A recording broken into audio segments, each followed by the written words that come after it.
It was late, the kind of late where the world outside feels like it's holding its breath. The sky over Los Angeles had turned into a deep navy blanket, dotted with faint stars that only the sleepless notice. Inside his home, Keanu sat alone in his study, surrounded by silence and soft shadows.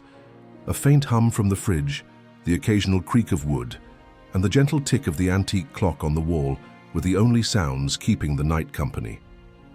A mug of herbal tea sat on the desk, steam still curling up like a ghost. Unread scripts, half-finished storyboards, and notes for a project he wasn't sure he cared about anymore were scattered around. But Keanu wasn't working. Not really. His thoughts had wandered, as they often did when the world got too still. His eyes drifted across the room and landed on a framed photo in the far corner of the desk. Him and his mother, Patricia, taken just months before she passed. They were on the porch of her dream home.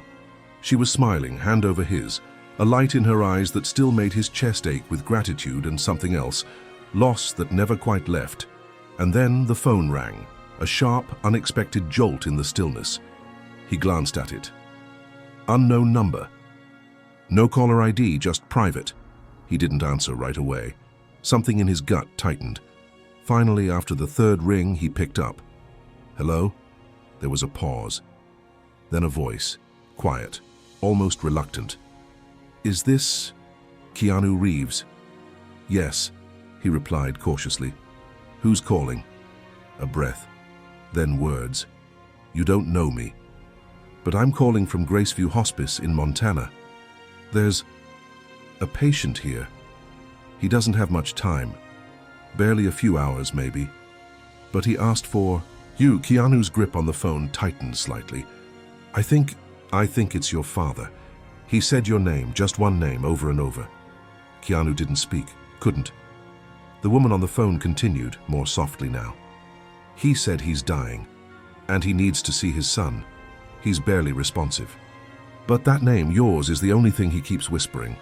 A long silence. Keanu blinked once slowly. His heart didn't race. It didn't pound. It just sank, like a heavy stone into deep water. Graceview Hospice, you said? Yes, he doesn't have long. The call ended. No goodbyes. Just silence again. But now, that silence was heavier. He set the phone down and leaned back in his chair. His mind didn't rush through memories because there weren't many to rush through. His father had been a ghost for most of his life. An idea, a rumor, a wound that never properly scabbed, a name that came up when his mother didn't want to talk, when she got quiet, distant, lost in thoughts that Keanu could never quite reach. He stood up slowly, walked toward the photo of his mother and stared at it for a long time. You think I should go? He whispered. No answer, of course, just her smile in the stillness. By midnight, he was packed. The car was quiet as it cut through the empty streets of LA, and his mind kept returning to the same question. Why now? Why would a man who left so long ago and who never looked back, who missed everything, choose to call for him only when death was near? Was it guilt? Was it fear? Or was it just loneliness? The plane took off just before dawn. The sky outside turned a bruised pink, morning, bleeding in slow. Keanu didn't sleep, he didn't watch anything. He sat still, eyes on the window, his reflection looking back at him like a stranger he wasn't sure he liked. At the hospice, the air smelled like antiseptic and old linen. The receptionist's voice was gentle, practiced. People there learned to speak softly, like anything louder might tip the balance between life and whatever came after. He's in room 204, she said. Second floor, left wing. They said you'd come. Keanu didn't answer. He nodded once and walked. Each step down the hall felt like crossing years. Childhood, adolescence. All the birthdays with only one parent. All the silence. Every unanswered question. Every time he heard about other people's fathers and felt nothing but confusion and quiet rage. He stopped outside the door. A small whiteboard read, James Reeves, DNR, comfort only. He exhaled slowly, turned the knob and walked in. The room was dimly lit. A single window let in the gray morning light. Machines beeped slowly, steadily, and in the bed, barely more than a fragile shell of a man, was his father. James Reeves looked nothing like the memory Keanu didn't really have. Older, thinner, sunken eyes staring blankly at the ceiling. But there was something, a line in the jaw maybe, a twitch in the brow, something that looked familiar, something that hurt. He walked closer, pulled a chair, sat beside him. The man stirred. Eyes slowly, painfully turned toward him. For a second neither spoke. Then a whisper so faint Keanu had to lean in to hear it. "You came." Keanu swallowed. "I'm here." The old man tried to smile. It didn't quite reach his face. "I wasn't." "Sure you would." Keanu didn't respond to that. He didn't know how James coughed. A dry rattling sound that made the machines blink faster for a second before settling. "You look like her," he said after a long pause. "My mother?" He nodded weakly. "I remember her. I remember you. Small. Quiet. Serious. You remember leaving too?" Keanu's voice was sharp and it surprised even him. The old man closed his eyes. Whether it was pain or shame, Keanu couldn't tell. "I remember everything," James said. "That's the curse of dying, I think. You don't forget, it all comes back." A pause. Then another. "Why did you call for me?" The question hung in the air like smoke. James opened his eyes again. They were glassy, wet. "Because I didn't know who else to call. Because there's no one left." Keanu looked at the wall. At the IV drip. Anywhere but at him. "You don't get to do that," he said quietly. "You don't get to disappear for a lifetime and then expect..." "What?" "Closure." "I don't expect anything," James whispered. "I just wanted to see you one more time before everything fades." A nurse stepped in quietly, adjusted something on the monitor, then left. The room was silent again. Keanu leaned forward, elbows on knees, eyes heavy. "You missed everything," he said. "You missed who I became. You missed the pain, the struggle, the therapy, the awards, the loneliness, all of it." James nodded slowly. "I know. And now you're dying. So you think you can just fix it?" "No," he said. "I don't think I can fix anything." Keanu exhaled. The old man turned, his head with effort. "You don't have to forgive me," he said. "I'm not asking for that. I needed to know you existed beyond the regret, that you were okay." "I'm not okay," Keanu said, "but I'm here." Tears slipped down James's face. Slow, silent, like he'd run out of strength. To sob, and then a long silence. In that room, nothing grand happened. No sweeping music, no dramatic revelation.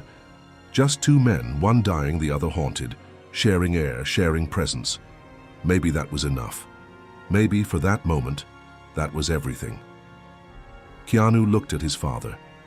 Really looked. And somewhere in that frail, dying face, he saw it.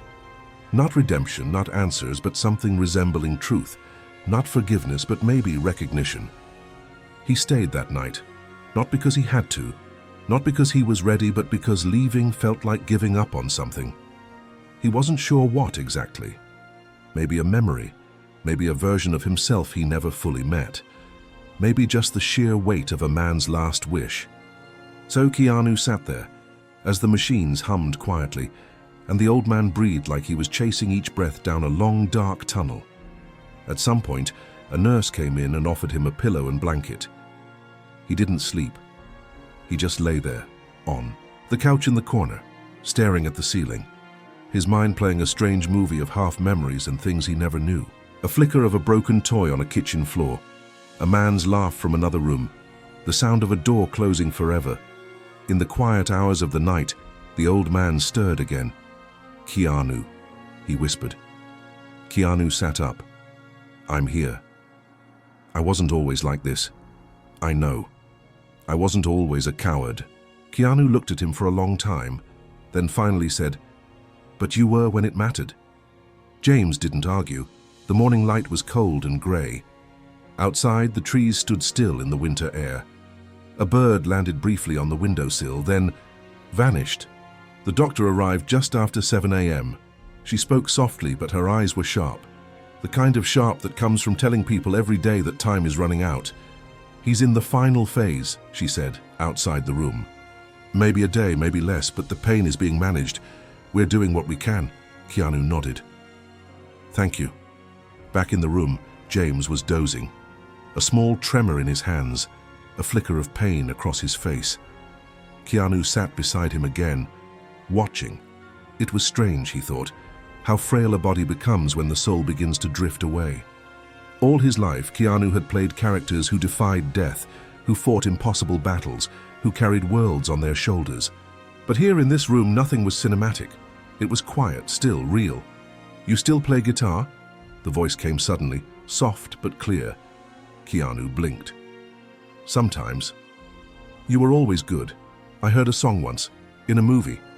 I thought, that's my boy. You weren't there, Keanu said, not angry, just stating a fact. I know. There was a long pause. I used to write, James said. Before I left, poems, short stories I wanted to publish, never did. Keanu said nothing. James chuckled, a dry, cracked sound. Ironic, isn't it? You became everything I never had the courage to try for. Keanu looked down at his hands. You could have tried, you just chose not to. I chose fear, the old man said. I thought I was protecting you both. Truth is, I was protecting myself from failing. And in doing so, you failed anyway, Keanu said quietly. Silence. Then James said, You're not like me. Keanu looked at him. You stayed, the old man whispered. Keanu exhaled, slow and controlled. His fingers gripped the armrest of the chair, not out of anger, but to hold on to something real. He stood, walked to the window, looked out. Do you believe people can change? He asked, not turning around. James was quiet. Then, only if they want to, and if they start before it's too late. Is it too late for you? James didn't answer. A nurse entered to adjust the IV. James winced, then drifted into another doze. Keanu stepped out into the hallway. The air there felt fresher, somehow, though tinged with the scent of old flowers and cleaning chemicals. He walked down the corridor, passing rooms with quiet lives ending, some with family, others alone. He stepped outside. Montana's winter had a beauty of its own. Crisp air, snow-dusted trees, mountains in the far distance like silent guardians. He sat on a bench, watching the clouds drift. His mind went back to when he was 11. It was the first time he asked his mother where his father was. She'd paused just for a second, then said, Far away, and he won't be coming back. He remembered not crying, just nodding. But that night, he had dreamt of a man with no face standing at the edge of the ocean, calling his name. When he ran toward him, the man always vanished. He carried that image for years. Now the man wasn't faceless anymore. He was here, dying, and somehow still calling him. Back inside, the afternoon sun filtered into the room. James was awake again, a voice a little clearer. There's something I want to give you, Keanu raised an eyebrow. What? James motioned weakly toward the drawer in the bedside table. Keanu opened it. Inside was a small leather notebook, old, worn, pages filled with writing, tiny, almost illegible in some places. Keanu flipped through poems, short entries, letters. All addressed to Kay, he read one silently. Kay, you were 4 today. I saw a photo. You had cake on your nose. Your mother smiled like the sun lived in her. I should have been there. I wasn't. I'll never forgive myself for missing that laugh. He stopped reading, closed the notebook. When did you write these? He asked. All through the years. I never sent them. Didn't know if I had the right. You didn't. So no, but I still needed to write them.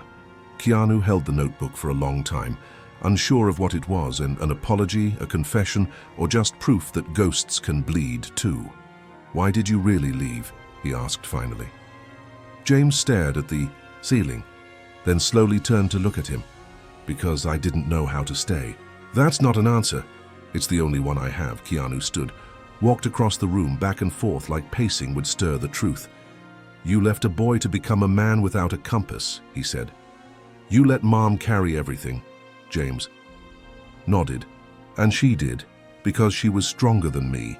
She was everything. I know. The sun dipped lower. The sky outside turned gold and orange. James reached out, his hand shaking. Keanu hesitated. Then slowly he took it. Rough skin, weak grip. But it was something. James squeezed lightly. "You became something incredible," he said. And I watched. From the shadows. "You had no right to watch." "No, but I did anyway." Another pause. "Did you ever hate me?" James asked. Keanu looked him in the eyes. "I did." James nodded, eyes glistening. "Good. I deserved that. But I didn't keep hating you," Keanu said. "It was too heavy, so I let it go." James turned his face away. A tear rolled down his temple, soaking into the pillow. "I never deserved this moment," he whispered. "Maybe not," Keanu said, "but you're having it." That night, Keanu didn't sleep again. He sat in the chair by the bed, watching the rise and fall of his father's chest. Soft, shallow, the breathing of a man who's nearing the end of his runway. At 3 a.m., James woke up with a start. "Keanu, I'm here. I had a dream," he said. "You were 4, I was holding you, you were laughing." Keanu's jaw tightened. "That never happened," James nodded. "I know, but I wish it had." Silence again. Then, out of nowhere, James said, "You were always my greatest hope." Keanu didn't reply for a long time, then finally said softly, "I was always your greatest absence." And yet, he was still there. The early morning hours passed slowly, like time itself was reluctant to move forward. Outside, snow had begun to fall gently, cloaking the ground in white. Inside room 204, the world felt frozen in a different way, suspended between what was said and what still needed to be said. Keanu hadn't moved much from the chair. His back ached, and his eyes burned from staying open too long, but he didn't care. He hadn't flown across states to be comfortable. He had come to bear witness to the death of a man, yes, but also to the last remnants of a life they never truly shared. James slept more now. When he was awake, it was brief, fleeting moments of awareness. But every so often, a word, a sentence would slip through, like echoes from a deeper place. "I remember the smell of your hair," he mumbled once. Keanu looked up from the notebook he'd been rereading. "When? When you were a baby, your mother. She held you up to me once. I didn't know how to touch you, I was afraid." "Of what?" Keanu asked. "Of breaking something so perfect." There were no tears in Keanu's eyes, only a tightness, like a knot in his chest that wouldn't loosen. "You still left," he said quietly. "I know." Later that day, Keanu left the hospice briefly to get some fresh air. The snow was thicker now, but light. He walked down the street, hands in his coat pockets, trying to steady his breath. Every step away from that room felt both like betrayal and relief. He hated how complicated this was, how grief mixed with resentment, how love tried to grow in soil poisoned by absence. He stopped at a small cafe, ordered black coffee, and sat by the window. He didn't check his phone. There was no one to update. No one knew he was here, and he wanted to keep it that way. Some wounds, he thought, weren't meant for the public. Some goodbyes didn't need applause. He looked out at the snowfall and wondered what his father had dreamt about all those years. Did he imagine him growing up? Did he picture graduations? Did he watch The Matrix and think, "That's my son"? It was surreal knowing someone could be watching your life from the shadows without ever stepping into the light. When he returned, the nurse was adjusting James's oxygen. She smiled gently. "He's been asking for you." Keanu stepped inside. James turned his head. "There you are. I just went to breathe." "Did it help?" Keanu shrugged. "No." The older man tried to smile. "I never knew how to breathe properly either." Keanu sat beside him again. The room was warm, the lights soft. James looked at the ceiling for a long time before speaking again. "You know, I wanted to write you a letter once, when you turned 21. I remember holding the pen and thinking, what do I say to a son I've never held? You could have just said sorry. I was too much of a coward to face what I did." "You always say that," Keanu said, his tone sharper now. "Coward. Coward. But you weren't a boy. You were a grown man. You made a choice." James's face didn't flinch, he just nodded. "I did. Then why do you get to have this? Keanu asked, his voice rising. This deathbed confession, this moment of clarity, why do you get to unburden your soul when I've carried this weight my whole damn life? The room went silent. The machines kept humming. James blinked slowly. Because you showed up. Keanu stood, paced the room, anger flickering through him like lightning in a bottle. I came because I thought, maybe there's something here. Maybe there's a truth I've been missing. But there isn't. You're just a man, a dying man who wants to die lighter. That's true, James said. And I'm supposed to give you that closure. No, he said softly. Just company. Keanu stopped, looked at him. That's all. That's everything, James whispered. That night, something shifted. James slept longer, deeper. The nurse said it was the body preparing. That organs were beginning to shut down. That time was close. Keanu sat by his side, holding the old leather notebook. He opened it again. Another page. Kay, I saw your name in a magazine today. Said you were filming in New York. I thought about flying there. Just to see you in person. I didn't. I told myself it was enough to know you were alive, but the truth is, I've never stopped missing someone I barely knew. He closed the notebook, looked at James, whose breathing had grown shallow and irregular. Keanu leaned in. Do you want me to read something? James opened his eyes slowly. Yeah. So Keanu opened to a random page and read a poem his father had written. It was clumsy, raw, unedited, but it had heart. When he finished, James had tears on his cheeks. I wrote that when you were 10, he said.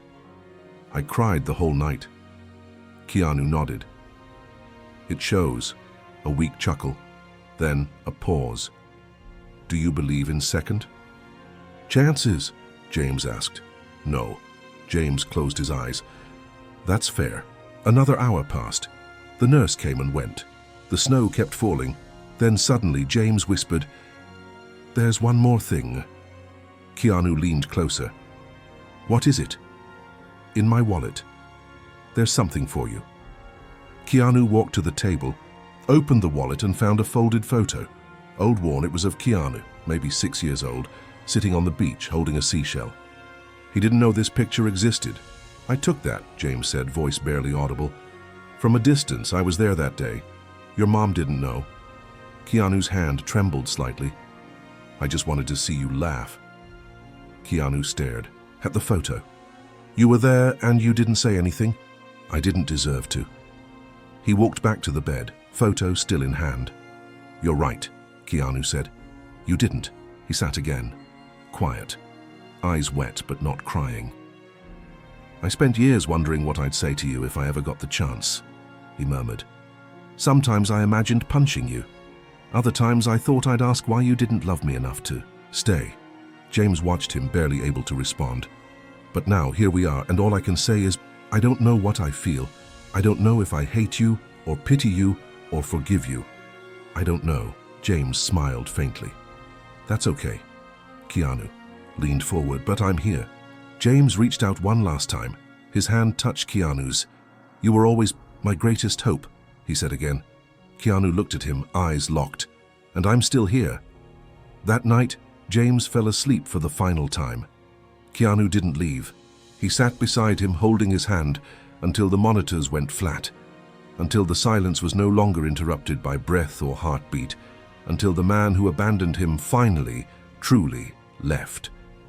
But this time, Keanu was ready. Because this time, he got to say goodbye. The room was quiet again, quieter than before. Death does that. It doesn't crash in like a storm. It seeps in like fog. You don't notice the moment it arrives, only the stillness it leaves behind.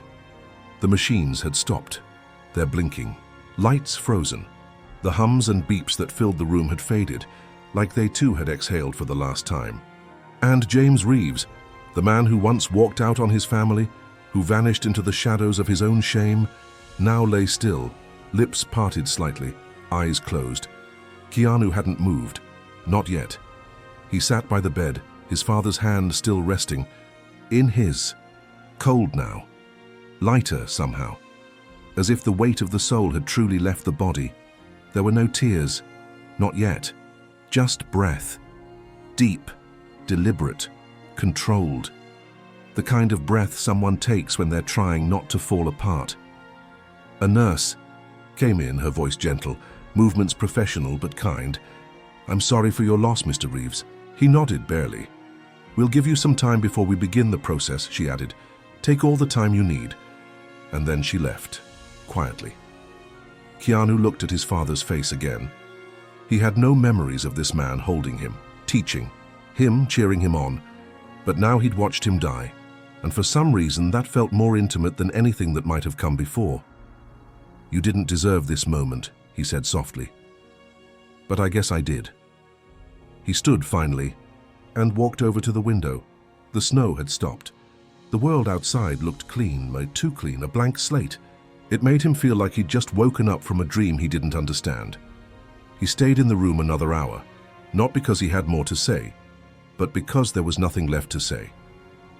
Later, in the hospice's small chapel, he sat on a wooden bench, alone. The silence here was heavier. He remembered something from when he was 16, a day when he'd been furious at everything. His mother had asked him what was wrong, and he'd snapped. Why didn't he stay? What was so broken? In me that he couldn't love me? She hadn't answered. She just held his face, kissed his forehead and whispered, "He left because he was weak, not because you weren't enough." It was the only time she ever spoke about him without anger. Now Keanu finally understood what she meant. Weakness has a shape. A scent, a legacy, but so does survival. By noon, the body was gone. A quiet process, efficient, dignified. Hospice workers moved like caretakers of endings, respectful of the weight every person carried, even in death. Keanu found himself in the small administrative office, signing papers, confirming details, answering questions in a voice that felt mechanical. Yes, he'll be cremated. No, there's no next of kin. Yes, you can release the belongings. The nurse handed him a small bag.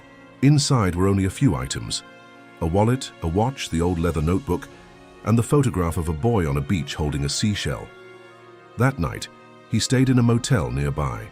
A quiet, unremarkable place with beige walls and buzzing fluorescent lights. He lay on the bed, fully clothed, staring at the ceiling. The heater rattled in the corner. The world outside seemed to move on, unaware that something had just ended. And then, in that small room with no one watching, Keanu spoke out loud to a man who wasn't there anymore. "You broke me," he said. "I just want you to know that." He sat up, leaned forward, elbows on his knees. "I grew up not knowing what a father's voice sounded like when it wasn't yelling or walking away. I learned about manhood from silence and movies. I became what I am without you." His voice trembled, but he kept going. "And the worst part is, I wanted you to come back, even when I hated you. I wanted you to show up at some school play, some premiere, some funeral, anything, just to prove that I wasn't invisible to you." He looked at the notebook in his hands. "You watching from the shadows, that doesn't fix anything. That doesn't raise a kid." He opened the notebook and flipped to the last page. There, written in uneven, shaky handwriting, were words James had probably scribbled just days before. "I hope someday you'll understand that I loved you the whole time. I just didn't know how to show it."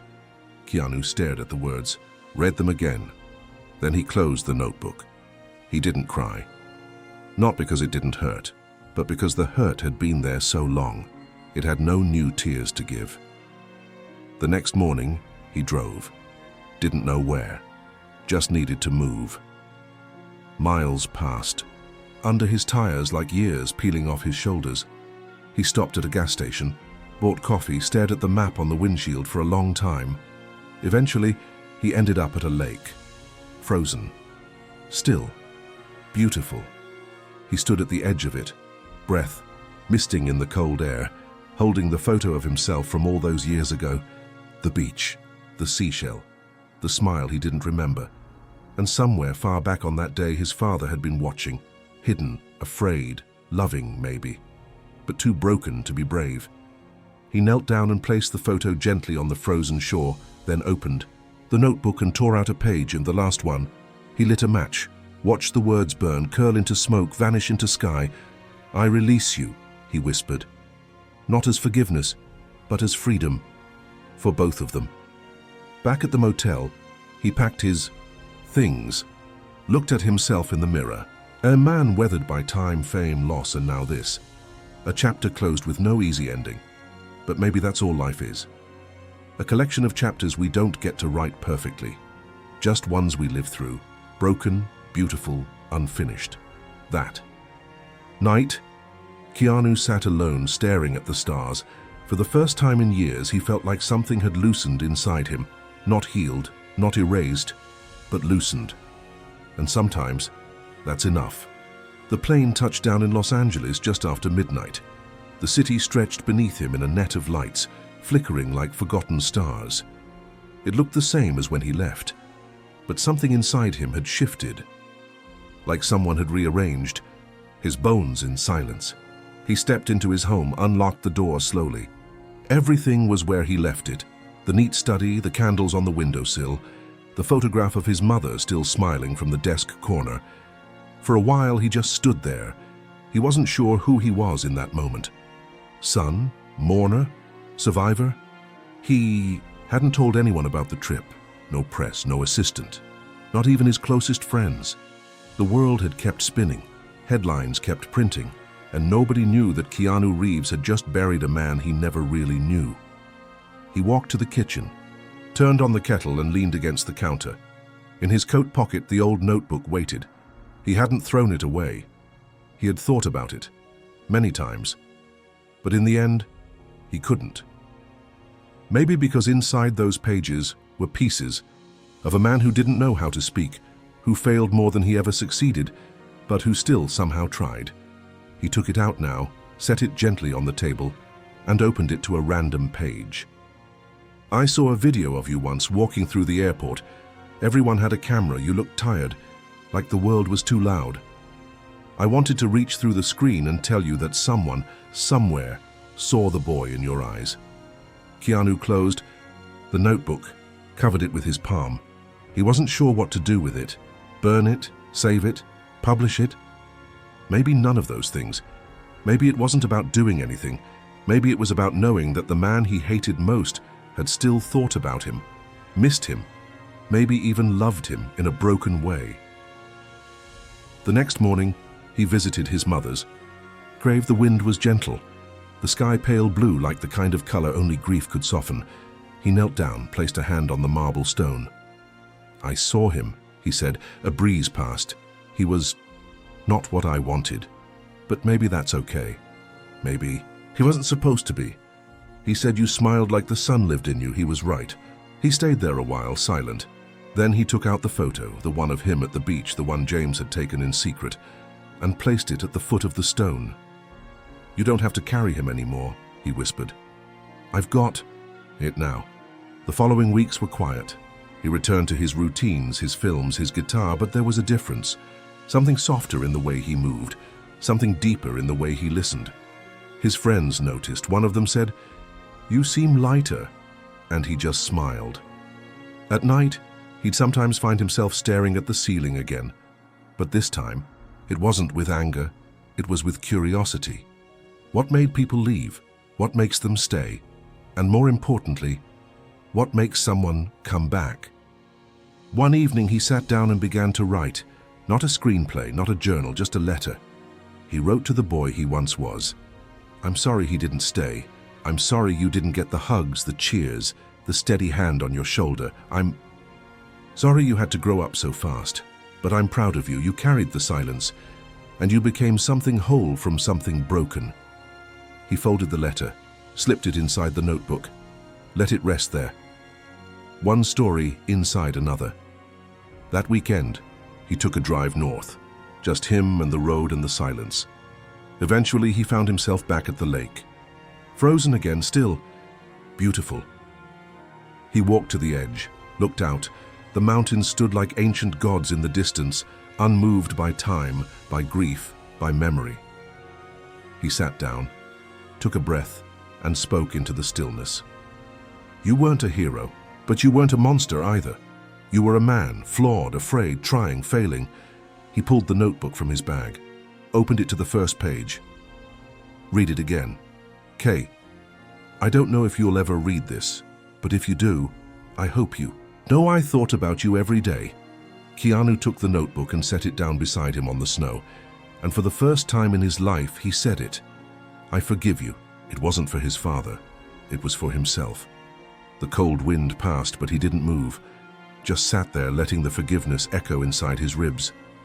That night, when he returned to his home, something was waiting on his doorstep, a small envelope. No. Return address? Inside was a photo. It was of James younger, happier, holding baby Keanu in his arms, smiling like he meant it. On the back of the photo, in trembling handwriting, were the words, I held you once, and it saved me for a day longer than I deserved. Keanu stood there in the entryway, holding the photo, staring at it for what felt like forever. He didn't know who sent it. Maybe a nurse, maybe fate, but he knew what it meant. It meant the past was more complicated than he'd allowed himself to believe, and now he could finally stop rewriting it. He went inside, sat down in his study, lit a candle, held the photo to his heart, and said, I'm here, not for his father, but for the boy who waited, and for the man he finally allowed himself to become.